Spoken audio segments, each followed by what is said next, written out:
This video is not like all the other Galaxy Z Fold 8 videos that are in your feed right now. That's because I just didn't go hands-on with these flagship foldables. I actually went to Samsung's headquarters in South Korea to see how they're made. The Galaxy Z Fold 8 arrives in Samsung's widest form factor yet, while both it and the renamed Galaxy Z Fold 8 Ultra introduce a crease-free display. I'll tell you outright, next to the Z Fold 7, the difference is dramatic.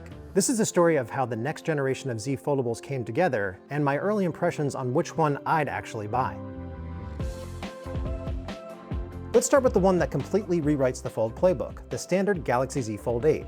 If you've hated the narrow, TV remote feeling of past Folds, this is the solution.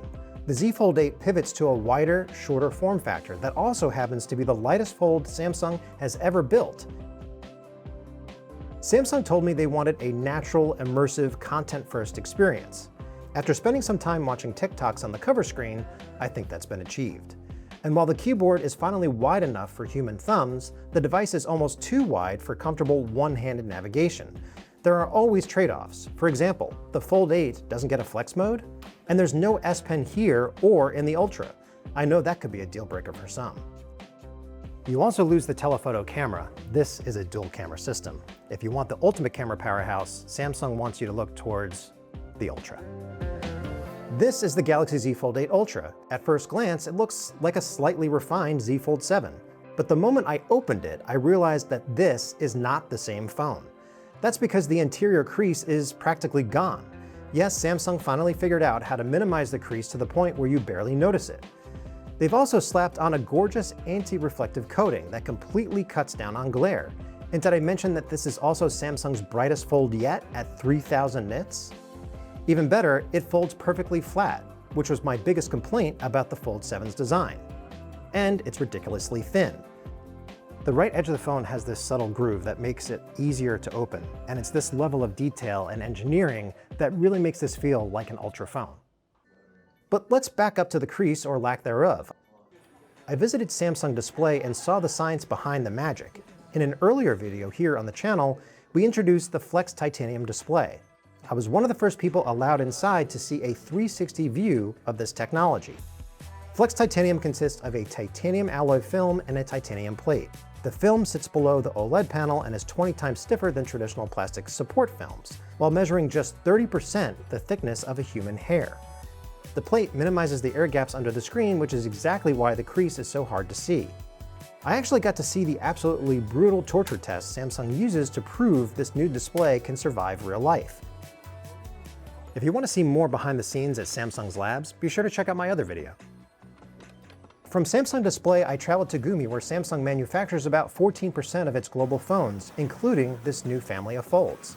This place is an automated marvel. We're talking about robotic arms assembling the main chassis, aligning the cameras, and dropping in the batteries. And speaking of batteries, we have a major engineering breakthrough here. For the first time, Samsung has embraced silicon carbon battery technology to pack more energy density into a smaller footprint. We're talking about 5,000 milliamp hours for the Fold 8 Ultra compared to 4,400 for the Fold 7. To be fair, competitors like Motorola are already pushing the envelope with even bigger batteries inside their foldable phones, but it's nice to see Samsung catching up with new technology and embracing silicon carbon. Wireless charging also gets a bump to 25 watts, though frustratingly, there are still no built-in magnets for a MagSafe-like experience. Gumi is also where Samsung performs its rigorous robotic camera calibration. The Z Fold 8 features a 50 megapixel wide and 50 megapixel ultra wide setup, while the Z Fold 8 Ultra steps things up with a massive 200 megapixel main sensor, an upgraded 50 megapixel ultra wide, and a 10 megapixel telephoto lens.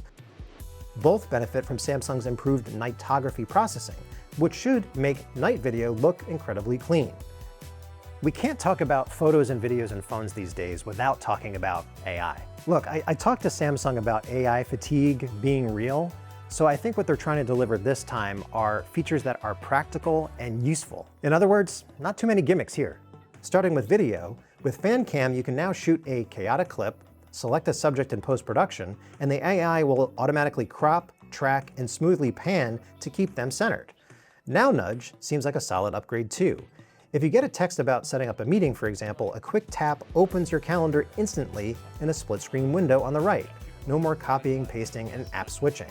And on a macro level, Google's Gemini is deeply integrated now, acting like an agent to do things like booking a vacation in the background while keeping you in the loop. Okay, let's talk about our tab. The Galaxy Z Fold 8 starts at $1899, which is not too bad, but the Galaxy Z Fold 8 Ultra is now $2099, which is $100 more than the Z Fold 7. So it's clear that Samsung is passing some of the cost of Ramageddon onto you. But at least now you have two distinct design choices instead of being forced into a one-size-fits-all.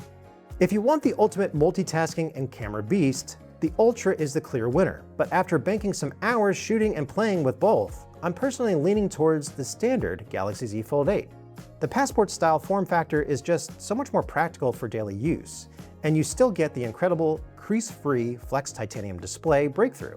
I just wish I didn't have to sacrifice that telephoto zoom to get it. So you guys tell me, which foldable are you leaning towards? How do you feel about the wide aspect Fold 8, or are you waiting for what Apple does instead? Let me know in the comments and make sure you subscribe and check out our full review when it's ready. For Tom's Guide, this is Mark Spoonhour.